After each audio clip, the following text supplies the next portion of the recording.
आयरा को सच्चे दिल से चाहा था। सही नहीं किया अंकल उसने मेरे साथ। क्या चाहते हो कि हम सब जहर लेके मर जाएं? ऐसा तो बिल्कुल नहीं चाहता मैं। मरने के लिए मैं हूं ना। पहले बुरा लगता था, फिर अच्छा लगा। मुझे इस इंसान की बिल्कुल भी समझ नहीं आती है। कभी फरिश्ता बन जाता है, कभी इब्लीस से भी 2 हाथ आगे हो जाता है। रोज घुट घुट के मरता हूं मैं। काफी है।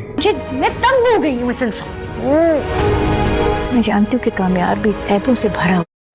आयरा को सारी हकीकत पता चल चुका है क्योंकि उस लड़की को होश आ गया। उसने सारी हकीकत आयरा और कामयार को बताती है कि किस तरह से काबर और फारिया ने उसको यूज़ किया था। उसकी अपनी गलती भी थी जिसकी वजह से जब वो बदनाम हो गई, उसके घर वालों ने से मुंह मोड़ लिया तो उसने खुदकुशी की कोशिश की थी। अब वो सब सारी हकीकत जब पता चलती है तो कामयार आयरा को बहुत बातें सुनाता है। वो उसको बहुत कुछ कहता है। उसे कहता है मैं तुमसे सच्ची मोहब्बत करता था लेकिन तुमने मुझ पर यकीन नहीं किया।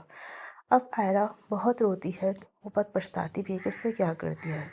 जब वो घर जाती है तो पता चलता है खाबर साथ उसकी शादी तय हो गई है। लेकिन वो जाते जाती है खाबर को थप्पड़ मारती है। उसको कहती है कि तुमने मेरी उस लड़की की ज़िंदगी बर्बाद कर दी है। फिर वो सारी हकीकत बता देती है।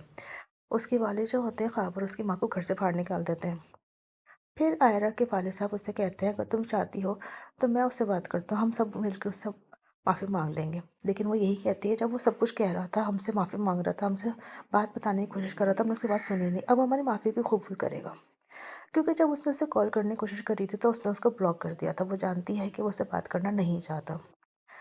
अब एक दिन मजबूर होकर जो आयरा के वालिद साहब उसके पास जाते हैं, उससे कहते हैं तुम क्या चाहते हो कि हम सब लोग मिलके जहर खा लें? तो वो उससे कहता है कि नहीं, आप लोग कुछ जहर खाएंगे, मरने के लिए मैं हूँ ना, मैं तो रोज़ पढ़ता हूँ। फिर कामयार को कुछ हो जाता है। खबर आती है कि वो हॉस्पिटल में है। ये खबर सुन के आयरा तो दीवानावार हॉस्पिटल जाती है तो वहाँ पे एडमिट है और उसका ऑपरेशन हो रहा है। वहाँ पे कामयार की दादी भी आ जाती हैं। उसे कहती हैं तो वो तो बिल्कुल बदल गया, तुमसे शदीद मोहब्बत करता था लेकिन तुमने उसकी बात नहीं सुनी। अब आयरा काफ़ी ज़्यादा पछता रही है। अब देखें आगे क्या होता है। जब सब मामला तय होंगे तो क्या आयरा और कामयार की दोबारा शादी हो जाएगी? क्या कामयार अब आयरा को माफ़ कर देगा?